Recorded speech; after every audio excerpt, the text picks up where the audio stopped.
Wood smoking on my dragons, divine, righteous, almighty, greats, overachieving, never slacking. We are back with more Finland, Finland. I'm interested. So this video is called Why Finland Schools Outperform Most Others Across the Developed World. And we're going to go ahead and hop right into this. Original link in the description. Let's hear what they got to say.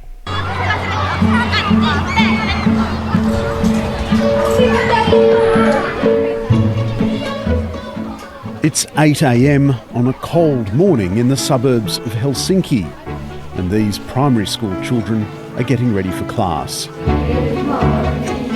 This morning's lesson, ancient history. Well, they are reading with pairs some text about Egyptian ancient life. They are reading, and then I'm gonna ask something, what did they find out from the book?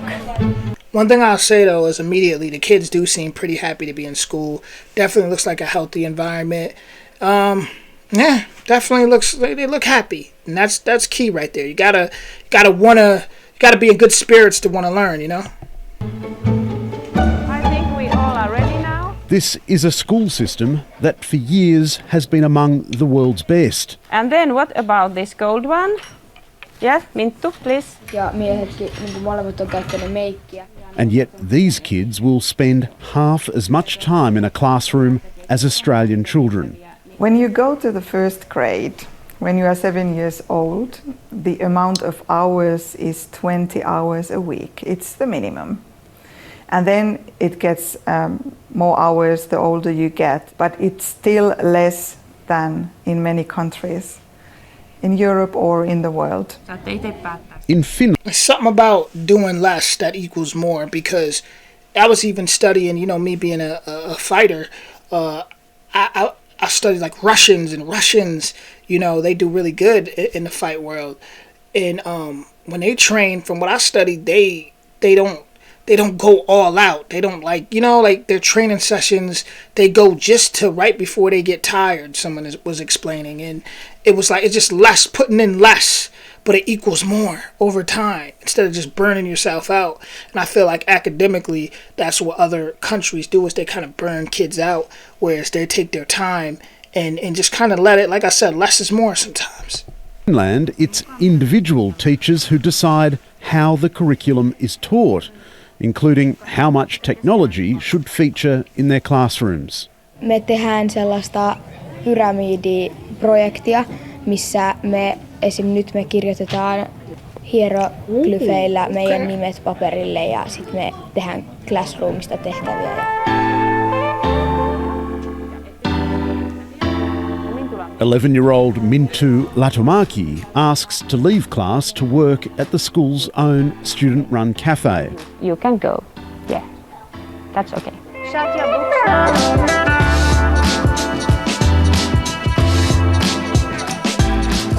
Hello.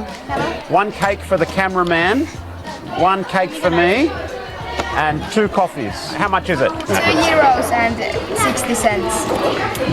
How much change? €2 and 40 cents. Ketos. Perfect. Is there a tip jar? Do you have tips? No tips. Okay. In Finland, school lunches, like books and excursions, are free. The kids select what they want, sit down with their friends and teachers to eat before they clean up after themselves. The children rug up again to play outside. Some play a raucous version of soccer, some play basketball, while others wait for the hockey rink to open. There are plenty of options for bad weather days too. The facilities in this school are just amazing. Outside, we saw an ice skating rink, and in here, where the kids... It looks like a mini just college, like a mini university. Just might as well have dorms in there, can play at lunchtime. There's a ping pong table, a pool table, and in here, for the cold winter days, they've got a room full of beanbags and couches, and there's even a PlayStation in the corner. Ooh, okay. It seems like it's such a rich school, you must get more money than other schools. No, we don't.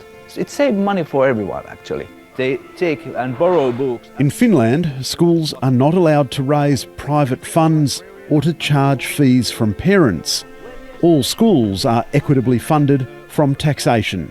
And in our system, everything is free for the students actually. We don't collect any money from the parents. We want our schools to be equal and have the equal opportunities to arrange the education. So therefore also the finance system need to be equal and treat equally all the schools. Ja sitten tuossa tulee 16. Mintu Latomaki's older brother Levi is in year 7, and this afternoon he's got maths. We have like the last chapter before we have the next exam. There are regular exams in Finland, but the results of these tests are not published and shared. We have national tests, but the big difference is we don't compare schools that this is not good school, this is bad school. We just use the information that we evaluate. Big difference from America, that's all I'm going to say. Big difference. Even growing up, you always hear, kids over here are doing this, they're doing that, they're doing this, they're doing that. Constant competition, constant just pressure. I mean, they're doing something right over there in Finland, man. Ourselves. But perhaps the single biggest difference in Finnish education is the standard of teaching. Levi's maths teacher, Una Arnes, speaks 5 languages and has postgraduate qualifications. So every one of us, we have to have a master's degree to be teachers. So like, for example, me, I'm math and chemistry and physics teacher. In Finland, a career as a teacher is... I ain't gonna lie, that just surprised me. And, you know, not to have to bring race up, but, you know, I really wasn't expecting to see, you know, someone who looked like me in school. And that's pretty cool. You know, it just seems like a very, very happy environment. It really does, honestly. highly sought after.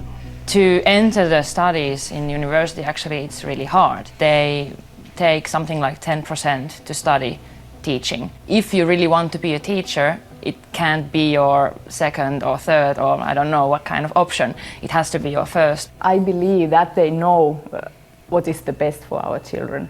I'm not a teacher, I don't have that education, so we don't interfere their work. In Finland, there's little anxiety about finding the right school for your child. We trust that they have very good school, so we don't need to do any research work or... I think that is not a question in Finland. Finland is a vastly different country with a tiny, homogenous society.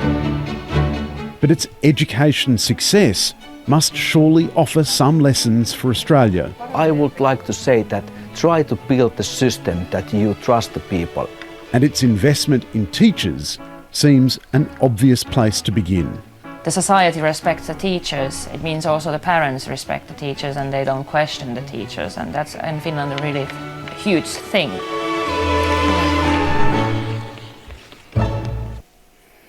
The support system is serious out there. Hi, I'm Lee Sales. Thanks for watching this story. If you'd like to watch more of 730's stories, they are on the left of your screen. And tap on the button below to subscribe and get the latest from ABC News. So the support system, like I said, the support system is just excellent. I go visit, a lot of my friends. I got a lot of friends that's in college and different universities. And when I stop by and visit them, I mean, this school looked like a miniature version of that, The fact that these kids got PlayStation, I mean, that's unheard of in America. You got PlayStation in there? Y'all playing PlayStation? I got ice hockey. It's amazing.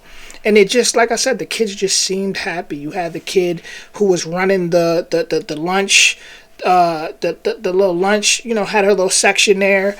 That's good for just, mental skills, dealing with money. I mean, the fact that the parents and the students get along,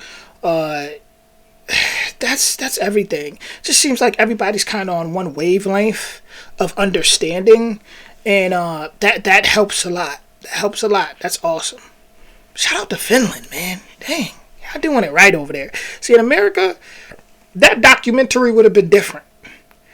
It would have been a whole bunch of fighting. What's going on? It would have been crazy. Gang banging. It would have been another story. So, shout out to Finland. Seriously, guys, it definitely seems amazing over there.